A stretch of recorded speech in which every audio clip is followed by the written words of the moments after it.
आज फिर मेरी ननद उल्टियाँ कर रही थी। उल्टियाँ करके उसका बुरा हाल हो गया था। हम सबको बिना पूछे ही समझ आ गया था कि उसको क्या परेशानी है। मेरा दिल जल रहा था, मुझे गुस्सा आ रहा था, जी चाह रहा था कि यह औरत कहीं गायब हो जाए और कभी वापस ना आए। इसके बारे में सोचते सोचते पूरा 1 घंटा गुजर गया। मैंने गुस्से से एक आखिरी नज़र उस पर डाली और फिर मुंह फेर लिया। और यह पहली या दूसरी बार नहीं, बातें ना थी, मुझे इस घर में भी आए 2.5 साल हो गए थे, मगर मैं पति के साथ होते हुए भी औलाद थी। और मेरी नंद अजीब ही औरत थी। उसका पति उसके पास भी नहीं था, वह अमेरिका में रहता था और नंद हमारे घर हमारे साथ रहती थी। मगर वह हर साल प्रेग्नेंट हो जाती थी और हर बार सेहतमंद बेटे को जन्म देती थी। और अब फिर से वह प्रेग्नेंट हो गई थी और मुझे गुस्सा आ रहा था कि यह सब क्या हो रहा है। मैं हैरान थी कि यह बेशर्म लोग हैं। बेटी से किसी भी तरह की कोई पूछताछ नहीं करते थे। कोई सोचता ही नहीं था कि यह हर साल कैसे प्रेग्नेंट हो जाती है। मेरी सास भी अनोखी औरत थी। हर बार बेटी के प्रेग्नेंट होने पर उसकी देखभाल अच्छे से करने लग जाती थी, उसको अच्छी खुराक देती थी, जैसे उनके लिए यह बात बहुत खुशी के हो। बेटी का ख्याल रखते हुए यह हकीकत भूल जाती थी कि बेटी के पति इसके साथ नहीं था। मैं उन लोगों से परेशान हो चुकी थी। कुछ मेरा दिमाग अपनी शादी की वजह से खराब रहता था, ऊपर से अपनी नंद के हर साल प्रेग्नेंट हो जाने पर मुझे गुस्सा आता था। मुझे लगता था कि मैं यहाँ पागल हो जाऊंगी। वह सब लोग अजीब इंसान थे। हमारे घर में बस मेरे जेठ का कुछ वक्त पहले डेथ हो चुका था और मेरी जेठानी भी शादी के 5 साल बे औलाद ही रही थी। मेरे पति दूसरे शहर में नौकरी करते थे और मेरे ससुर शांत मिजाज के इंसान थे जो किसी भी मामले में ज़्यादा नहीं बोलते थे, वह अलग ही रहते थे। मैंने एक दिन अपनी जेठानी से उस सब मामले के बारे में पूछा क्योंकि वह मुझसे पहले शादी करके इस घर में आई थी। मैं सोच रही थी कि शायद उन्हें ही सब कुछ पता होगा। मेरे सवाल पर उन्होंने मुझे जो बताया तो मैं उससे उलझ कर रह गई थी। उन्होंने कहा कि हमारी नंद शुरू से इतनी हसीन लड़की थी, कम उम्र से ही हमारी नंद के बहुत रिश्ते आने लगे थे, तो घर वालों ने जल्दी एक अच्छा और कम उम्र लड़का देखकर उसकी शादी कर दी।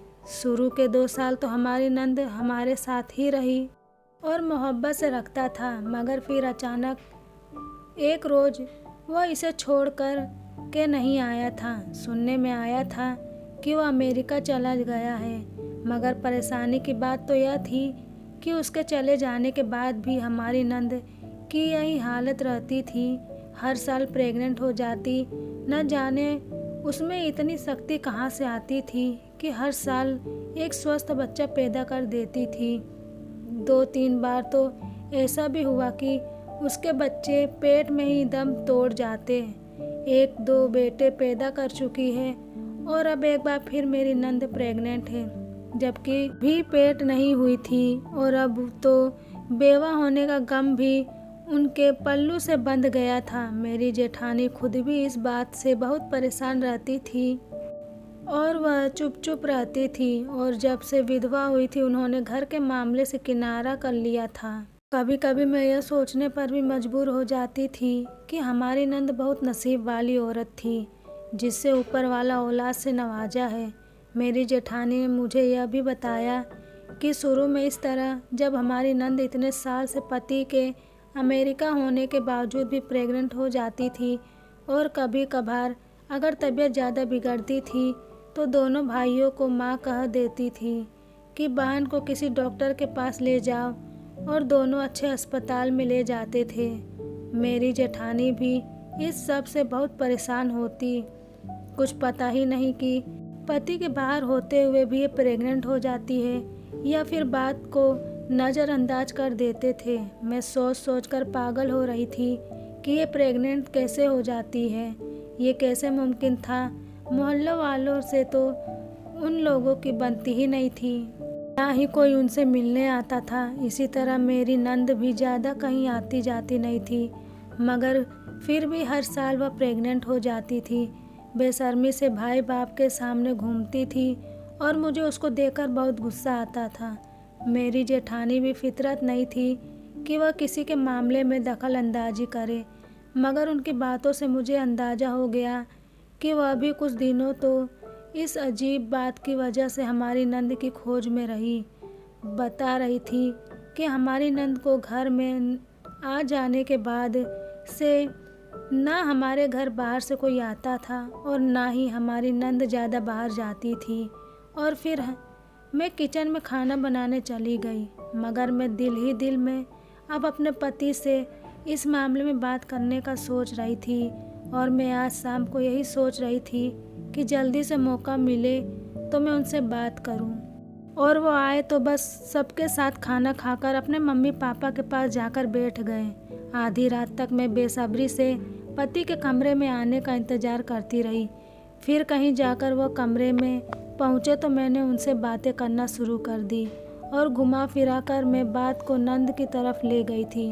मैंने कहा, खैर आपकी फिर से खुशखबरी है और आप मामू बनने वाले हैं। मुझे लगता था कि शायद वह मेरी बात से चौंक जाएंगे या नज़रें चुराएं, मगर वह हाँ में सर हिला गए और बोले, भगवान करे सब कुछ ठीक ठाक हो। यह सुनकर मेरा दिमाग खराब होने लगा। यह कैसे इंसान थे जिसे कोई परेशानी ही नहीं होती थी। मैंने ठंडी सांस भरी और अपने ख्याल उन पर जाहिर कर दिया कि कैसे मुमकिन हो रहा है उसका पति उसके साथ नहीं रहता। वो मेरे बात को नज़रअंदाज करते हुए अपना मोबाइल निकाल कर बैठ गए। ऐसा लग रहा था जैसे वह यह बात सुनना ही नहीं चाहते थे। सारी बात उनके कान में डालने के बाद भी मैंने उनके चेहरे को वैसे का वैसा ही पाया तो दिल ही दिल में इन सब की बेशर्मी पर हैरान होती और चादर ओढ़कर सो गई। मगर अब मुझे राज जानने के लिए कोई और ही रास्ता ढूंढना था, क्योंकि हार तो मैं भी नहीं मानने वाली थी। यह सब सोचते सोचते मैं कब सो गई पता ही नहीं चला। सुबह जब जागी तो जैसे दिमाग खाली सा हो रहा था। मैंने वो सब बातें दिमाग से निकालकर खुद को ताज़ा किया और नाश्ता बनाने में लग गई। फिर नाश्ता किया और कपड़े धोने के लिए छत पर जाकर मशीन लगा ली। मैं पूरे ध्यान से कपड़े धोती जा रही थी और साथ अपनी नंद के बारे में सोच रही थी और कपड़े धोते धोते यह भी सोच चुकी थी कि किस तरीके से अपनी नंद की सच्चाई सबके सामने लेकर आना है। अगले दिन पति के ड्यूटी जाने के बाद मैंने अपनी नंद पर पूरी तरह नज़र रखना शुरू कर दिया और वक्त गुजरने लगा। पर मुझे कभी कभी ऐसा लगता कि मैं इस घर पर यूँ नज़र रखकर गलत कर रही हूँ। मेरी नंद तो बिल्कुल शांत औरत थी जो अपने काम से काम रखती थी। ऐसा भी नहीं था कि वह सिर्फ बैठकर खाती थी, बल्कि वह हमारे साथ कामों में हाथ बटाती थी। मेरी नंद चुपचाप से सारे काम करती जाती थी। कभी खाना बनाने को दिल नहीं करता तो नंद के सहारे छोड़ देते थे, या फिर कुछ और ख़ास बनाना होता तो भी नंद को ही कह देते थे। फिर वो चाहे सारा दिन किचन में ही गुजार दे, हमने कभी भी परवाह ही नहीं की थी और फिर सारा काम उसी को करना पड़ता था, क्योंकि अगर एक बहू काम नहीं करती तो दूसरी को कैसे कहा जाए। ऐसा ना हो कि वह बुरा मान जाए और घर में दंगा फसाद शुरू हो जाए। देखा जाए तो हमारे ससुराल वाले हमें भी कभी बुरा भला नहीं कहते थे। ऐसे में अपनी इकलौती बेटी को कहाँ कुछ कहने वाले थे, मगर उन सब बातों का अंदाज़ा मुझे आज तक नहीं हुआ था। मैं दिल में नंद के राज खोजने में लग गई थी। और फिर एक दिन मैंने अपनी नंद की एक अजीब हरकत देखी जिसने बुरी तरह मुझे चौंका कर रख दिया था। मैंने दिन देखा कि मेरी नंद किचन से काम करके निकलते हुए फिटकरी का एक टुकड़ा उठाया और अपने कमरे में छुपाकर घुस गई। मैं हैरान हुई कि उसे फिटकरी का क्या करना है, मगर फिर मैं यह सोचकर चुप रह गई कि शायद किसी काम के लिए ज़रूरत हो। कुछ दिन सुकून से गुजर गए थे और फिर एक 5-6 दिन बाद मेरी नंद वैसे ही एक टुकड़ा फिटकरी का उठाया और अपने कमरे में चली गई। मैं हैरान थी क्योंकि अगले हफ्ते फिर से ऐसा हुआ था।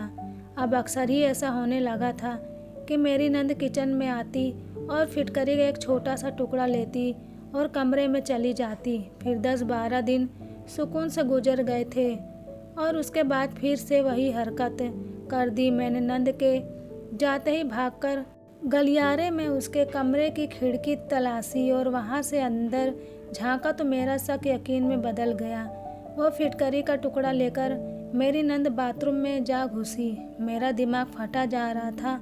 मैं इतनी कोशिश करने के बाद भी उसका पता नहीं लगा पाई तो मैं उदास हो गई, मगर तकदीर भी शायद मेरा साथ दे रहा था कि कुछ दिन बाद ही मेरी नंद जब मेरे साथ किचन में रात खाना बनाने में बिजी थी, वह अचानक तेजी से किचन से ही फिटकरी का टुकड़ा उठाकर बाहर निकली।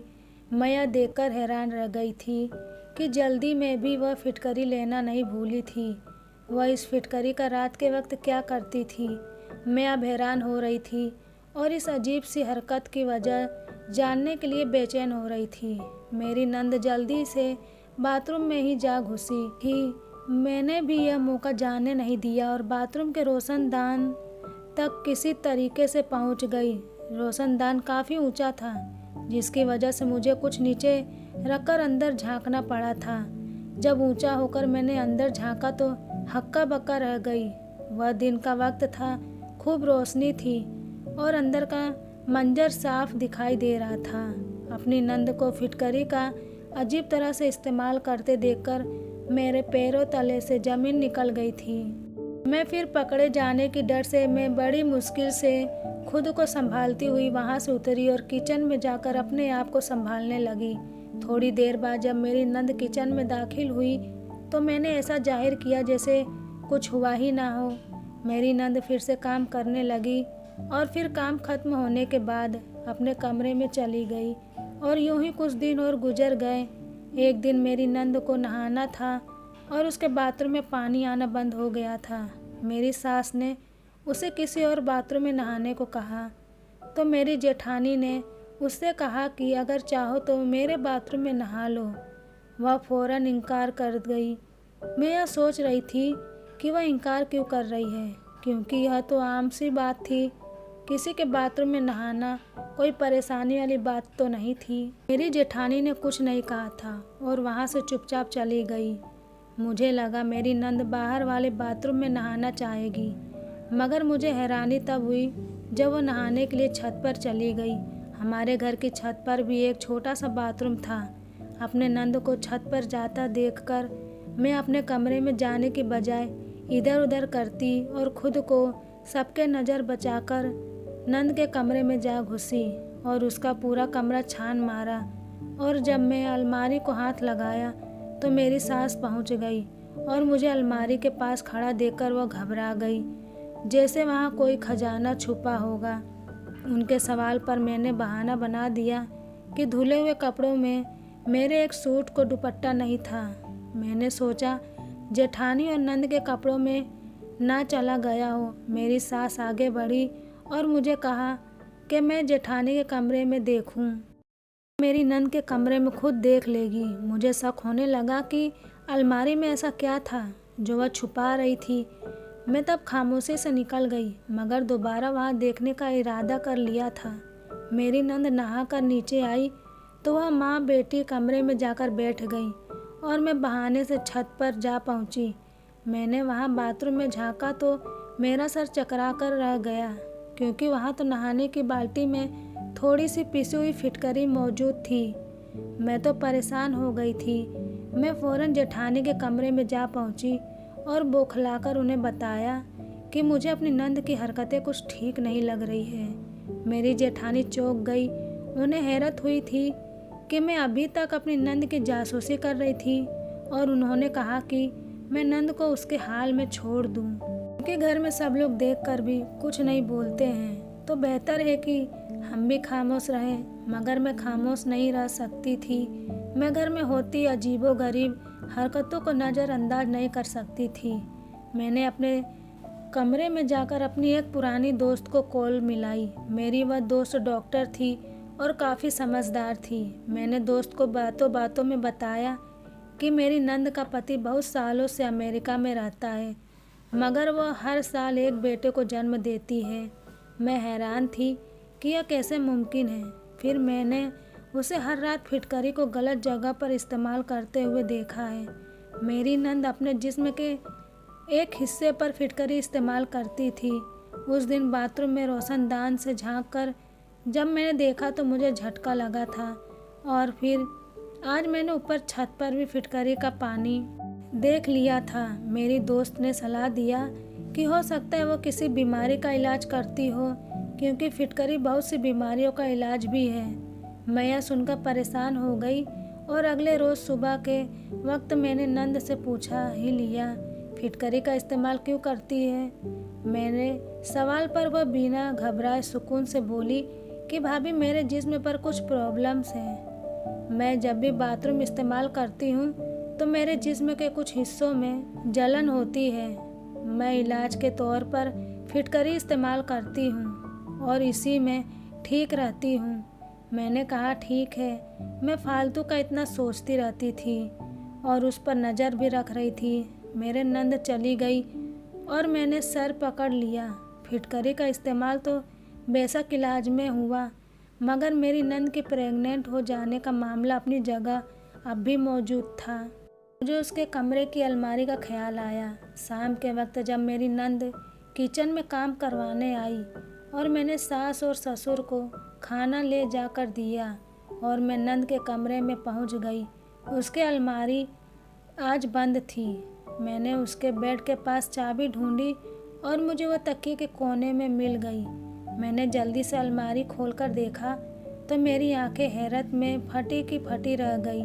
अलमारी में कई आदमी का शर्ट लटका हुआ था, जिसका अभी अभी प्रेस की हुई थी, और नीचे भी 2 जोड़ी पड़े हुए थे। यह शर्ट किसी और की नहीं बल्कि मेरे पति की ही थी। मेरे पति जब भी आकर मुझसे कपड़े धुलवाते थे तो उनमें यह जोड़े भी शामिल होते थे। मेरा पूरा शरीर घबराहट से कँपाने लगा। मेरे पति के कपड़ों का मेरी नंद के कमरे में क्या काम था और यह इस्त्री क्यों किया हुआ था। मैंने कँपाते हाथों से अलमारी बंद करके मैं अपने कमरे में पहुंची और खामोशी से बिस्तर पर पड़ी रही। अब जो समझ आ रहा था मैं वो समझाना नहीं चाहती थी। मैं चाहती थी कि मैं इस बार जल्दबाजी ना करूं, मगर यह बात छोटी तो नहीं थी। मेरी नंद का पति से दूर रहकर भी 4 साल बच्चा पैदा करना और मेरे पति के कपड़ों का उसके कमरे में मौजूद होना। मेरा दिमाग फट रहा था। मुझे वह पूरा घर ही चालबाज लग रहा था। यह कैसे लोग थे, यहाँ क्या हो रहा था। मेरा दिमाग सोचने से इनकार कर गया था। मुझे याद आया कि जब मेरी जेठानी बेवा हुई तो मेरे सास और ससुर ने मेरे पति को उनसे शादी करने की सलाह दी थी, मगर मेरे पति ने यह कहकर इनकार कर दिया था कि वह भाभी का खर्च उठाएंगे, मगर वह मेरे अलावा किसी और को भी नहीं रख सकते थे। वह सब सच था, यह ख्वाब नजर आ रहा था। मैंने बहुत ध्यान से नंद की जासूसी करना शुरू कर दिया, मगर अब मेरे लिए रातों को सोना मुश्किल हो गया था। मैं अक्सर रात को फिरती रहती थी। मेरी नंद किसी रात अपने बेटों के साथ सुलाती और किसी रात अब सब बच्चे नाना और नानी के पास सोते थे और मेरी नंद अकेले कमरे में सोती थी। अपनी नंद की निगरानी करते हुए एक रोज़ मैं सुबह 5 बजे उठ गई और फ्रेश होकर कमरे में निकल गई। मेरा इरादा नंद के कमरे की तरफ जाना था, मगर आंगन में नज़र पड़ी तो मेरी रूह फना हो गई। आंगन में किसी मर्द का साया नज़र आ रहा था। साया चलता हुआ दीवार के पास पहुंचा और दीवार पर चढ़कर दूसरी तरफ कूद गया। मैं चौंक गई थी कि शायद कोई चोर डाकू हो जो रात को हमारे घर डाका डालने का नियत से आया हो। सुबह उठकर मैंने जेठानी को बताया तो उन्होंने मेरी बातों पर ध्यान नहीं दिया और मुस्कुराकर बोली कि अंदर डाकू आया था तो कुछ चुराया क्यों नहीं, हम भी सलामत हैं और हमारे घर में सब सामान भी। यह बात तो सच थी। मैं उलझ गई। ऐसा भी नहीं था कि मैंने ख्वाब देखा हो। मैंने एक किसी मर्द का साया देखा था। मेरी जेठानी ने मुझे सोच में देखकर नरमी से कहा कि मैं आजकल बहुत ज़्यादा सोचने लगी हूँ, इसलिए ऐसा हो रहा है। पर बोली, मुझे देखो, अपने काम से काम रखती हूँ। हमारी नंद की हालत पर मेरे भी दिमाग में सवाल उठते हैं, मगर मैं दबा जाती हूँ। उसके माँ बाप जिंदा हैं, वह उसे सवाल जवाब कर सकते हैं। हमारा कोई लेना देना नहीं है। आइंदा तुम भी सब सोचे दिमाग से निकाल दो। वह काफ़ी हद तक ठीक ही कह रही थी। यह हमारा मामला नहीं था और मैं ज़रूर उनकी बात मान लेती, मगर सच जाने बिना खामोशी से एक तरफ नहीं बैठ सकती थी। मैंने अपने पति के कपड़े अपनी नंद के कमरे में देखे थे और यह कोई मामूली बात नहीं थी। मैं यह बात अपनी जेठानी को भी बता सकती थी। उनके समझाने पर मैंने सर हिलाकर यही बात किया कि मैंने उनकी बात समझ ली है और अमल भी करूँगी। एक रोज़ जब मेरी नंद अपने कमरे में अकेली सो रही थी, मैं रात के दूसरे पहर अपने कमरे से निकलकर दबे पांव उस कमरे की तरफ बढ़ी तो मेरी नंद के कमरे से कुछ आवाज़ सी आ रही थी। उन्होंने मुझे चौकन्ना कर दिया। मैंने कान लगाए तो अंदर मेरी नंद की धीरे धीरे रोने की आवाज़ आ रही थी। अभी मैं रोने की वजह सोची या कुछ जानने की कोशिश करती, मुझे मर्दानी आवाज़ सुनाई दी, जैसे कोई मर्द बहुत धीरे से बात कर रहा हो। मेरा शक यकीन में बदल रहा था। मेरी नंद के कमरे में कोई आदमी भी मौजूद था, मगर आवाज़ बहुत हल्की थी, जिसकी वजह से मैं पहचान नहीं पा रही थी। यह मेरे लिए अच्छा मौका था। मैं सच्चाई जान सकती थी, मगर मुझे डर था कि कहीं मुझे अंदर वह शख्स नज़र ना आ जाए जिसके होने से मैं डर रही थी। मैं इस खौफ से उसी कमरे में जाकर बंद हो गई और मैं सोच समझने की सारी शक्ति भूल चुकी थी। मैंने सुबह अपने पति को कॉल करके बहाने से पूछा कि वो कहाँ हैं, तो वह बोले कि दूसरे शहर। मैंने उनसे कहा कि 1-2 दिन के लिए घर आ जाए। मेरा दिल उदास है, मेरा दिल घबराहट में था। मेरी फरमाइश पर मेरे पति ने आज रात घर आने को कहकर कॉल काट दी। मुझे लग रहा था मैं इसी तरह ही अपने शक को ख़त्म कर सकती हूँ। पूरी रात में इंतज़ार करती रही और मेरे पति घर नहीं पहुँचे थे। मैं फिर से उठकर नंद के कमरे के दरवाजे पर पहुँची तो आज भी मुझे वहाँ से हल्की हल्की आवाज़ सुनाई दे रही थी। मुझे गुस्सा आने लगा। मैंने एक ज़ोरदार आवाज़ के साथ दरवाज़ा पीटा तो घर में एक भूचाल आ गया था। मेरी सास ससुर अपने कमरे से निकल आए और जेठानी भी बाहर आ गई और मेरी नंद ने दरवाज़ा धीरे से खोला तो उनके चेहरे का रंग उड़ा हुआ था। वह अचानक से इस शोर से डर गई थी। मैंने दरवाज़ा ढकेल कर खोल दिया और अंदर मैंने जिस शख्स को देखा, मेरी तो आंखें हैरत से फटी की फटी रह गई। कुछ यही हाल मेरी जेठानी का भी था, मगर मेरे सास और ससुर बिल्कुल आराम से खड़े थे, जिसका मतलब उन्हें सब कुछ पहले से मालूम था। मेरा तो दिमाग खराब हो गया था। यह सब क्या था? मैं चुपचाप खड़ी थी। हिम्मत करके बोल पड़ी, जिसने हमें अंदर तक खिला कर रख दिया। हमने अपनी नज़रों से अपने नंदोई को देखा जो अभी तक सर झुकाए खड़ा था और मेरी नंद भी परेशान सी खड़ी थी। मेरे पति ने बताया कि हमारी नंद का पति अमेरिका कभी नहीं गया था, वह इंडिया में ही था और अक्सर रात को अपनी बीवी बच्चों से मिलने आता जाता रहता था। यह बात मेरे सास ससुर और मेरे पति भी जानते थे, मगर बस उन्होंने यह सच्चाई हमसे छुपाई थी क्योंकि मेरे नंद के पति ने दोस्तों से लड़ाई में गलती से एक दोस्त का कत्ल कर दिया था और तब से पुलिस मेरे नंद के पति को तलाश कर रही थी।